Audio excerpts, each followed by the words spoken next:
Buenos días. En primer lugar, quisiera dar las gracias a los organizadores de la jornada por haberme invitado a participar en este curso.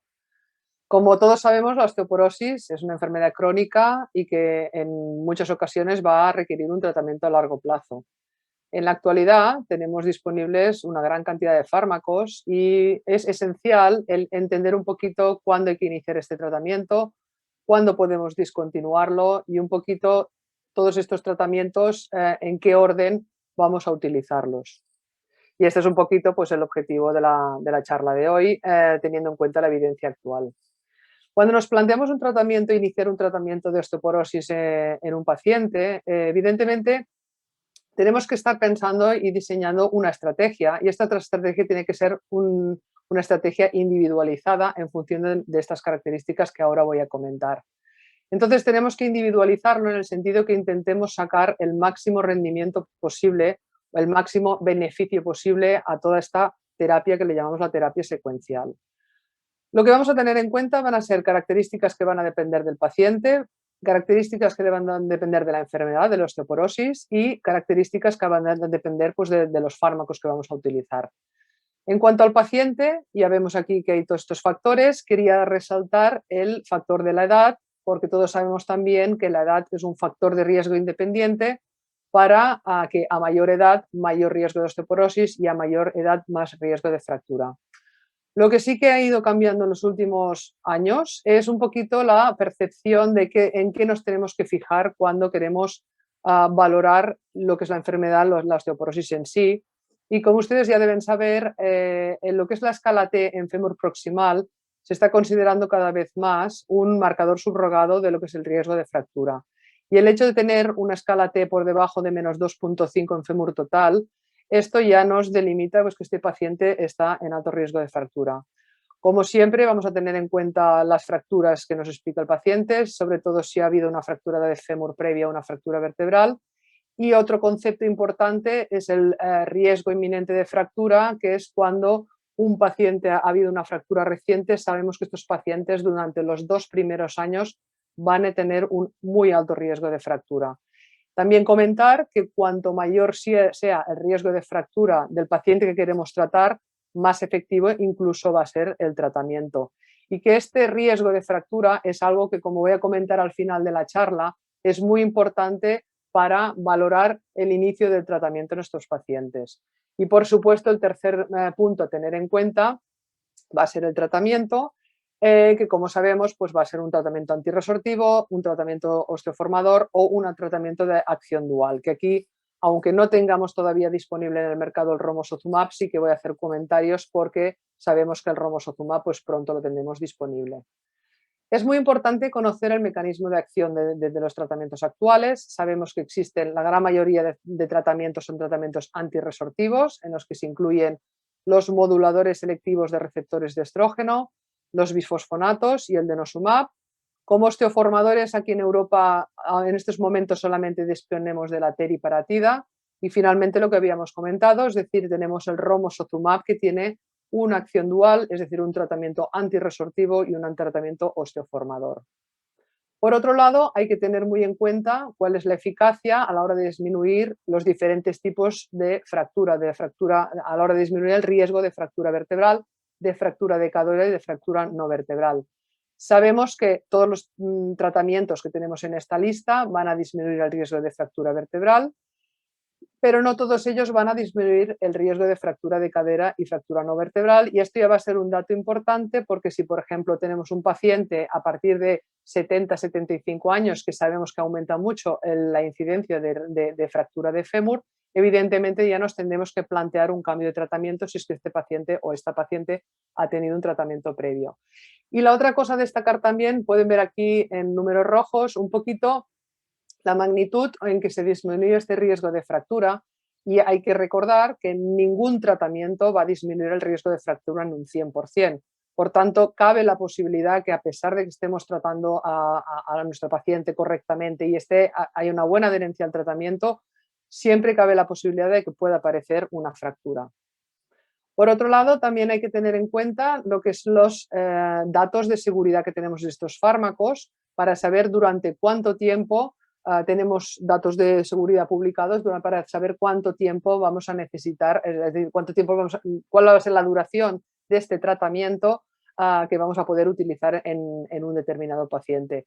Los fármacos así más utilizados como son el alendronato, el zoledronato o el denosumab, como podemos ver, tenemos datos a 10 años. Y esto va a ser importante, tanto el mecanismo de acción como la duración del tratamiento, importante para hacer el diseño de esta terapia secuencial individualizada en cada paciente. Tenemos que tener en cuenta también que la discontinuación de un tratamiento, si nos lo planteamos, va a ser muy distinto en caso de que sean bifosfonatos o que queramos discontinuar, o denosumab o teriparatida. En cuanto a los bifosfonatos, sabemos que justamente por sus características, por su unión a la hidroxiapatita, una vez discontinuados van a tener un efecto que puede persistir entre 1 y 3 años. Y esto ya lo sabemos desde hace unos años y es lo que ha podido plantear el concepto de vacaciones terapéuticas. Este concepto de vacaciones terapéuticas está respaldado por los estudios de extensión del alendronato y del zoledronato.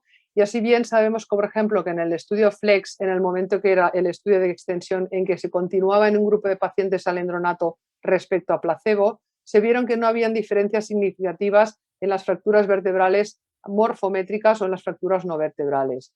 Al igual que en el estudio Horizon, el estudio de extensión también se vio que si comparaban al grupo placebo respecto a los pacientes que continuaban todavía unos años con zoledronato, tampoco había una disminución, es decir, no había un cambio, unas diferencias en la disminución del riesgo de fractura ni en la fractura de fémur ni en las fracturas no vertebrales. Un efecto totalmente distinto, que ya lo conocemos muy bien, es que no tiene nada que ver con bifosfonatos, el denosumab.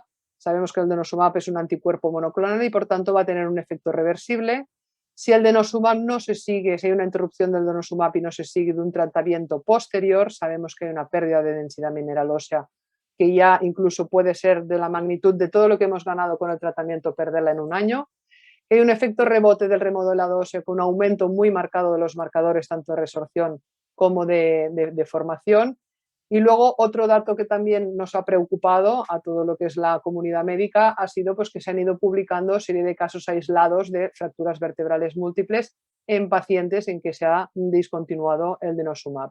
Y al final de la charla también daré 4 puntualizaciones al respecto. Y finalmente sabemos que la teriparatide, que es un tratamiento subcutáneo diario que vamos a dar durante 2 años, evidentemente se tiene que continuar con un tratamiento posterior porque si no vemos una pérdida de densidad mineral ósea en los siguientes 12 meses. Antes de iniciar o antes de plantear situaciones que nos podemos encontrar, es importante hacer estas consideraciones previas, que vienen un poquito resumidas aquí, es decir, hay que tener en cuenta los efectos adversos asociados a los bifosfonatos.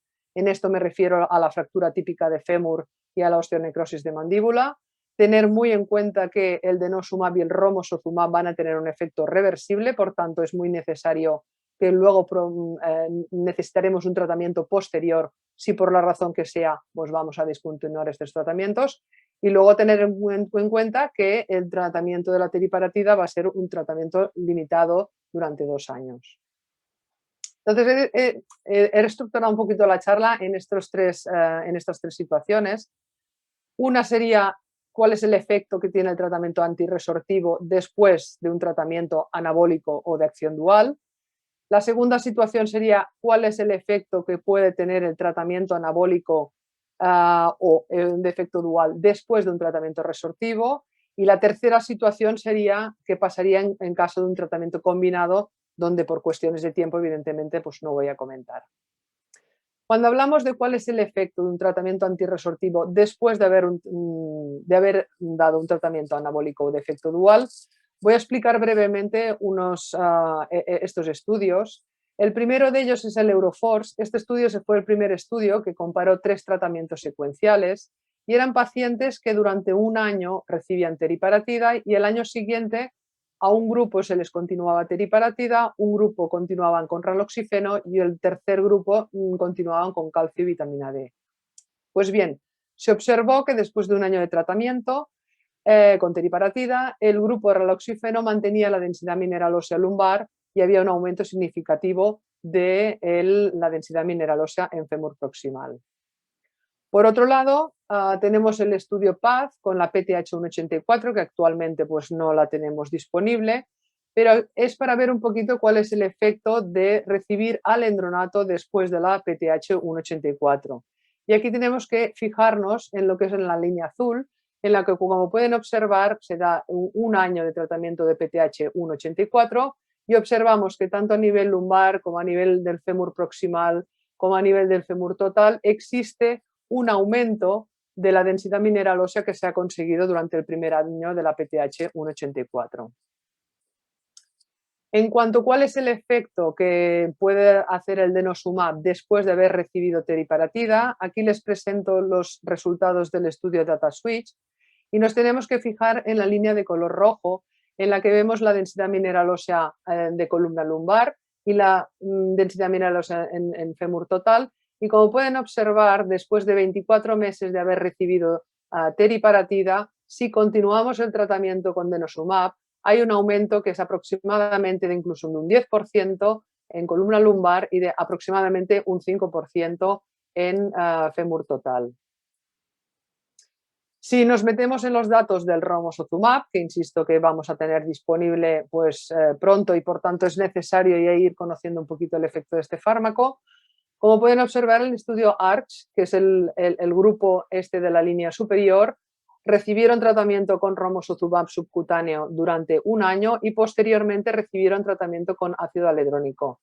Respecto al grupo que recibió alendronato desde el inicio y se continúa con tratamiento con alendronato durante 2 años más. Como pueden observar, tanto a nivel de columna lumbar como del fémur total, el dar alendronato posterior al tratamiento de un año de romosozumab mantuvo lo que es la densidad mineral ósea tanto a nivel lumbar como a nivel de fémur total. Y en el estudio FRAME observamos los datos que son del efecto de recibir denosumab después de haber recibido romosozumab. Observamos en la línea verde pues, que es un año de tratamiento con romosozumab. Como he comentado, es un potente tratamiento osteoformador y antirresortivo, por tanto vemos este efecto de aumento de masa ósea muy marcado. Y en los pacientes que recibieron denosumab a posteriori, tanto a nivel de columna lumbar como a nivel de fémur total, observamos que continúa habiendo un aumento de la densidad mineral ósea. Y luego me ha parecido interesante también presentar este estudio. Es un estudio hecho con muy pocos pacientes, con 16 pacientes, pero nos dan datos de la densidad mineral ósea a nivel lumbar y a nivel del fémur total, como siempre.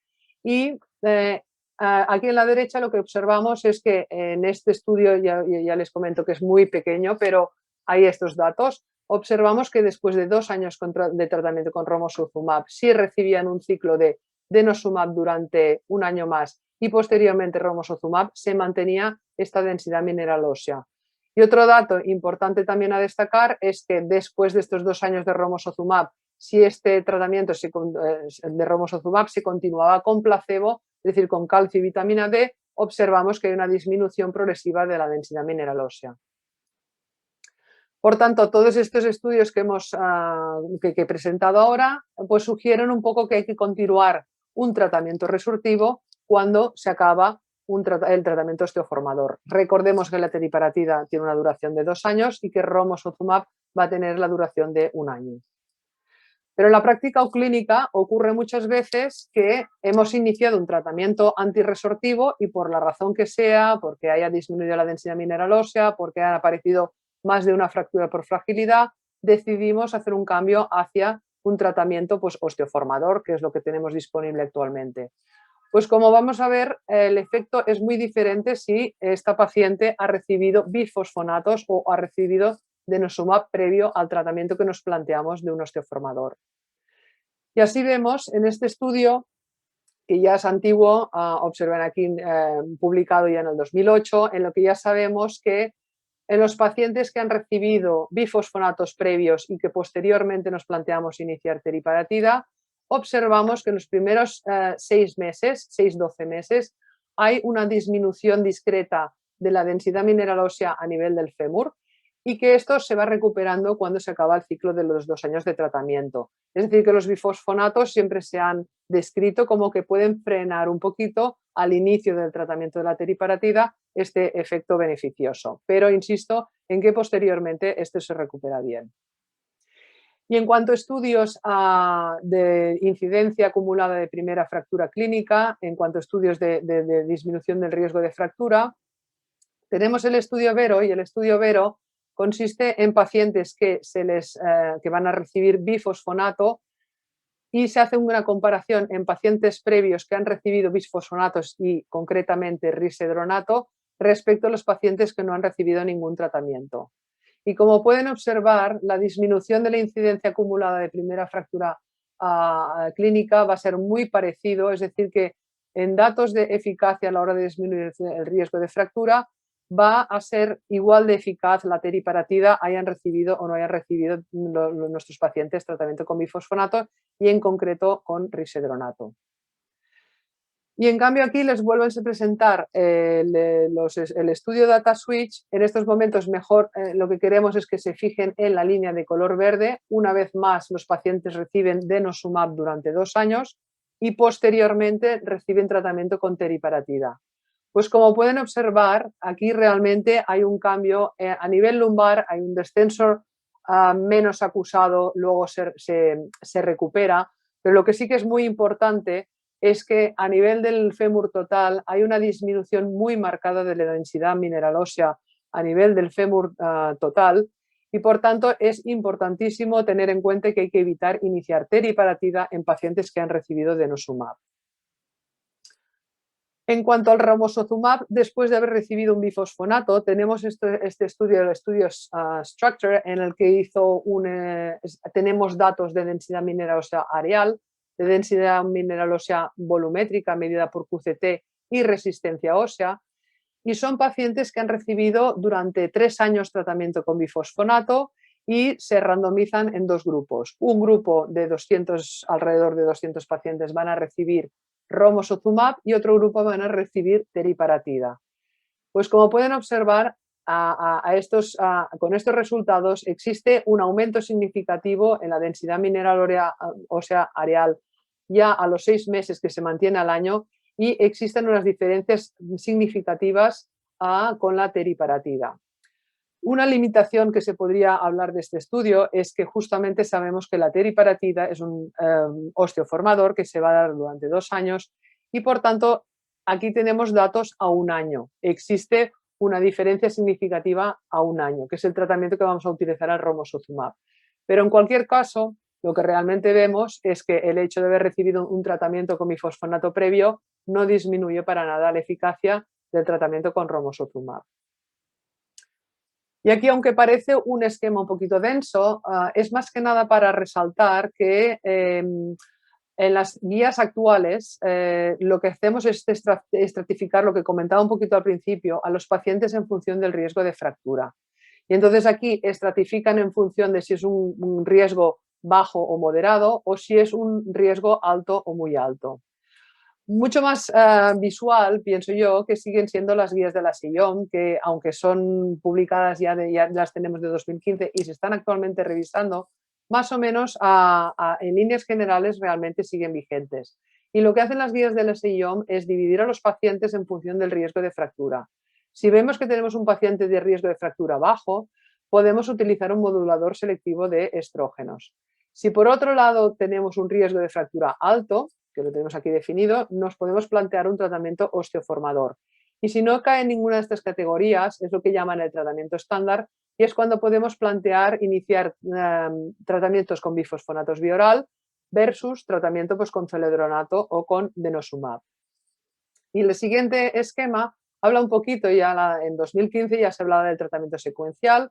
Sabemos que los pacientes que han recibido un modulador